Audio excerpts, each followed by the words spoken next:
All right, good morning, everybody. As you can see, today we are going to start a new video, and today is going to be probably the most difficult, most technical piece of this shed build.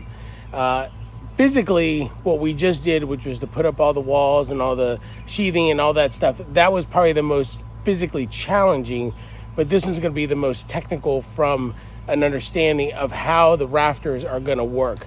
Everything from measuring them to attaching them and everything else. So today what I'm going to do is I'm going to walk you through the right way to measure and understand how big your rafters are, what your slope of your roof looks like, and all that stuff.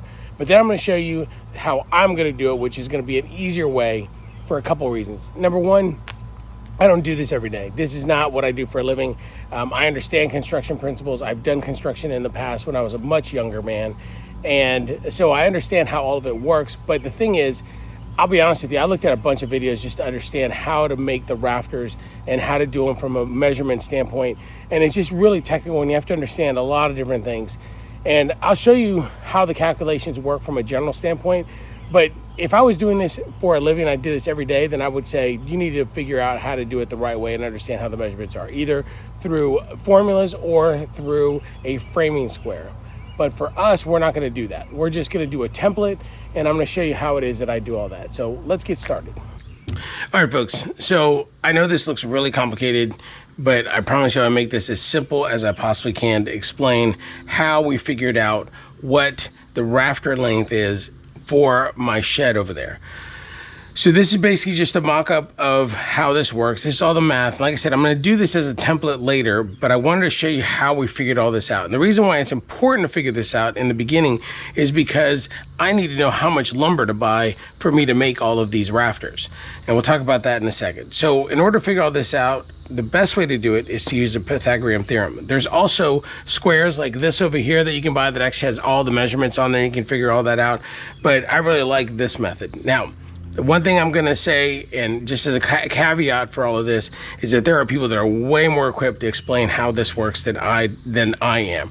I've got a YouTube channel and video that I watched multiple times, and he explained it way better than I can. I will put the link of that up in the eye on one of these two sides, and I'll also put it down in the description so you guys can go through it if you want to really understand how all this works. So the way we figure this out is we need to understand three different things. You need to understand what the span is, what the run is, what the rise, which is what we're trying to find out is what C is, which is the unit length,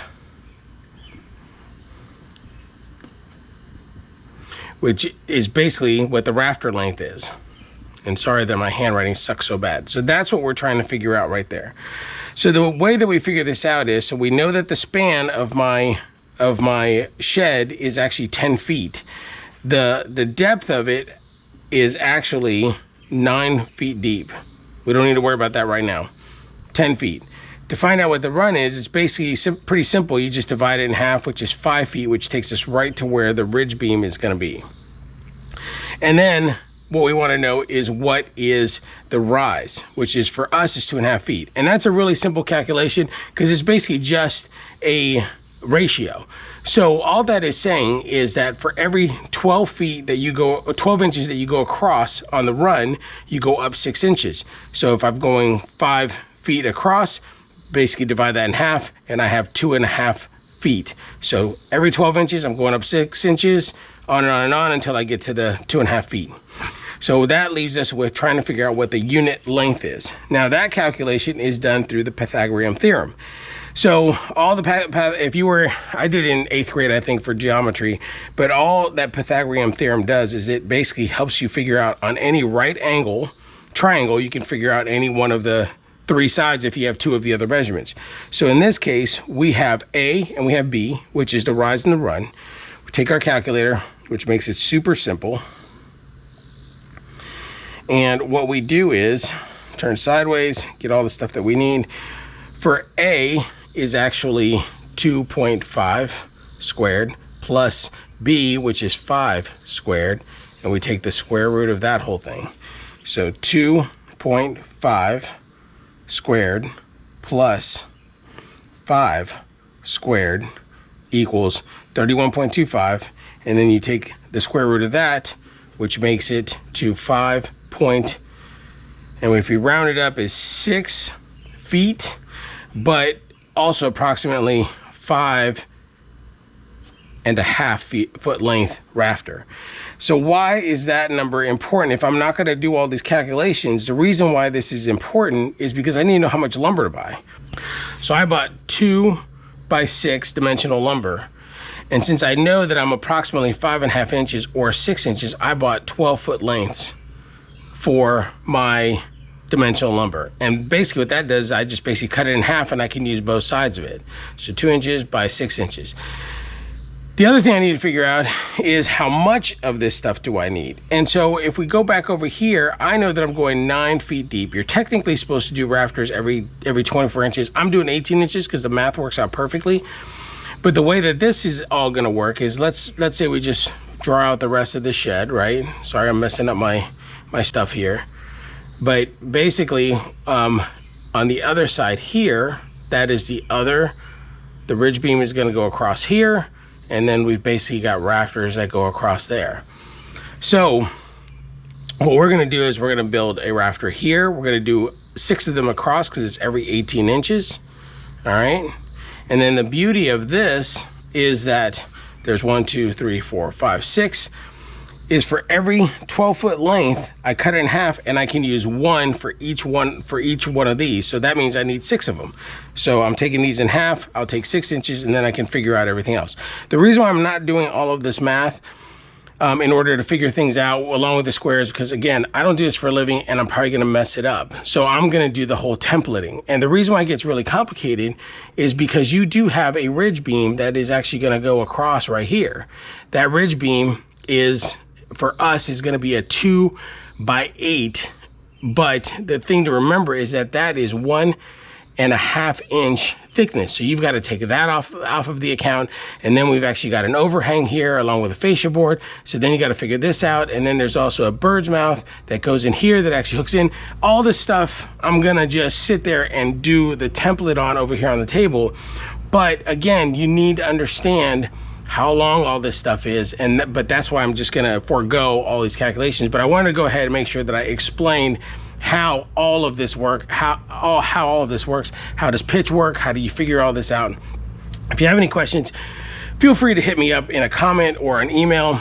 And also check out that video. He's actually got a whole video series on a lot of different things. It's a great channel, and I can't think of it on the top of my head right now. But like I said, I will put a link to it in the description down below. Feel free to go out there and reach out and look at his stuff. And then if you have any questions of me, feel free to ask me. So now what we're gonna do is we're gonna basically I've got all my lumber already bought, and we're gonna basically template everything out here. All right, so I'm gonna template this out like I said I was. And the reason why I'm setting all of this up like this is because I wanna be able to slide the rafters as I template them out underneath there, and that way I can draw them out pretty easily. So I'm just gonna clamp all this so it doesn't move around too much. My first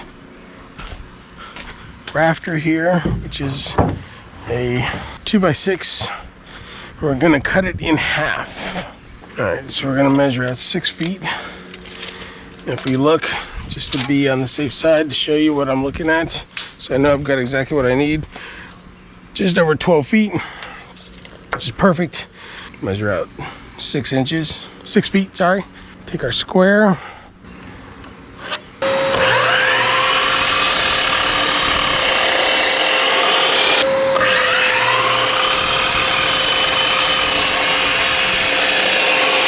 All right, so we've got 2 pieces of lumber that are exactly the same size. And we're gonna take it over here. We're gonna slide them each into a different place. It's only half of the equation, right? So the other half is the actual ridge beam, which is this guy right here. But all I want is something for me to use as a template.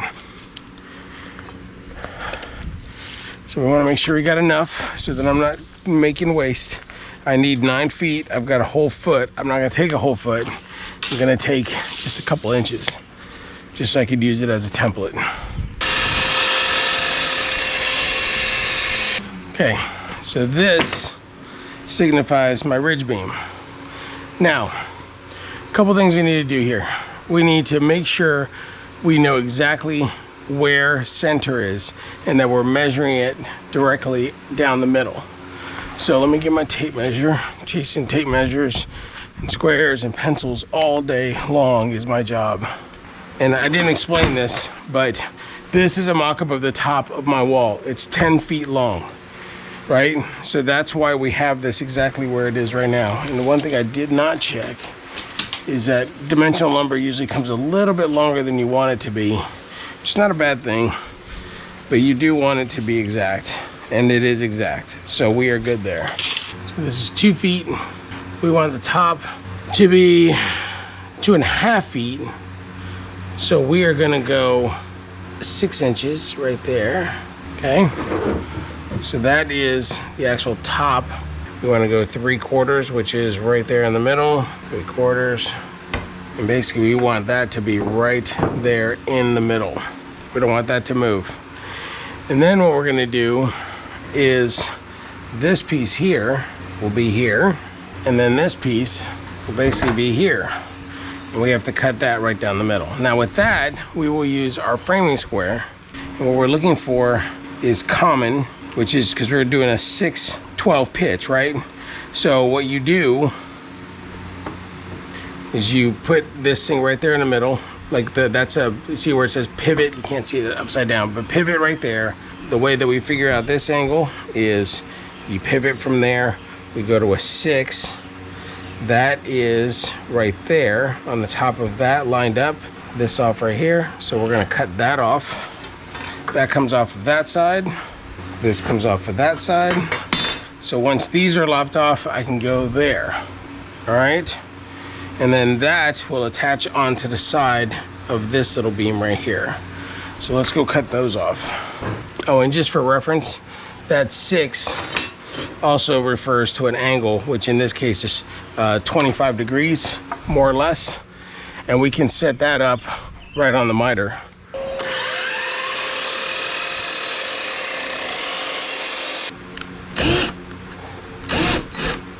All right, so now we can actually lay this out exactly where it's gonna go.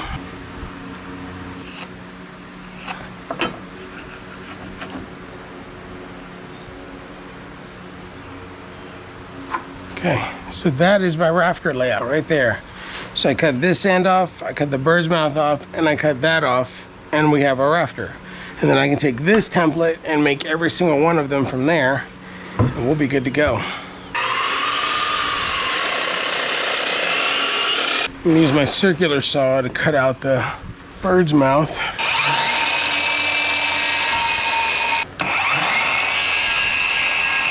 All right, so now we have that.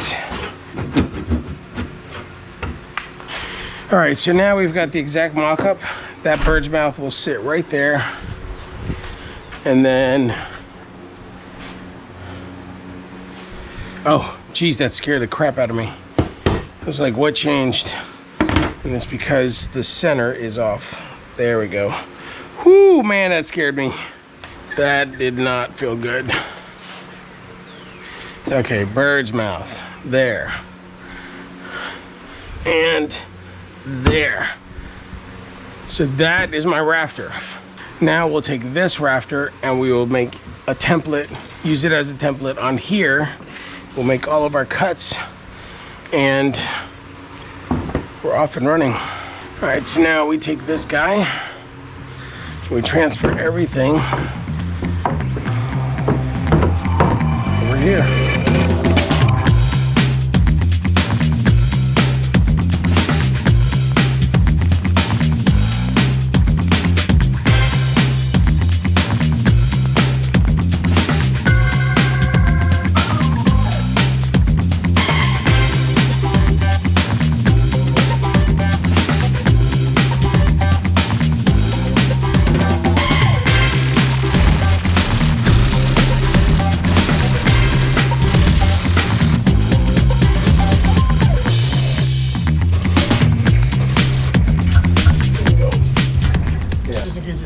Yeah, I was watching that.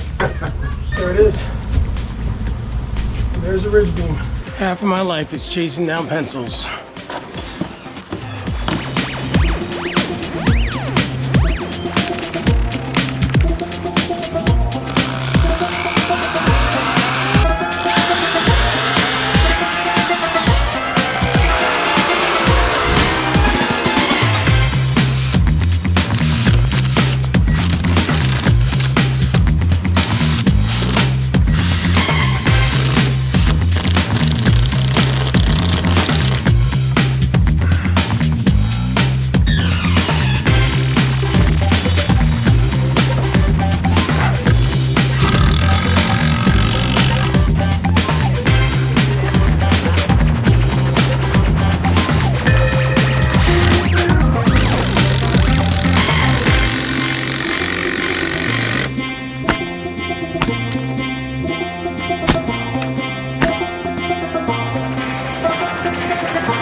Man, that was a lot. That was a lot more work than I thought it was going to be to get all those up there. Most of it is just because I have to keep going up and down the stairs. But we're done. I mean, we pretty much have every one of the rafters up. We've got it. I probably have it over-engineered, to be honest with you. I've got, 5,000 screws right there holding those plates together. I've got the ridge beam at 2x8. And then I actually put these members right here because I want to give myself some storage up on the top there. So we're going to close this one out, and the next step is going to be sheathing and then the roof. And so that's going to be the big things that we've got left to do. And then once we can get the roof shingles on and I get it wrapped and then put some windows on and a door, then it'll be pretty much waterproof. And then I can start moving stuff in, and then I can do all the finish work. It's super sturdy. Like I said, I probably over-engineered this, and but it is what it is. So anyway, thanks for watching, and I guess we will come back to the roof on the next one. Hope you guys enjoyed it. If you like this video, don't forget to like, don't forget to subscribe. If you want to be notified of future videos, don't forget to hit that bell, and we will see you on the next one. Have a good night, everybody.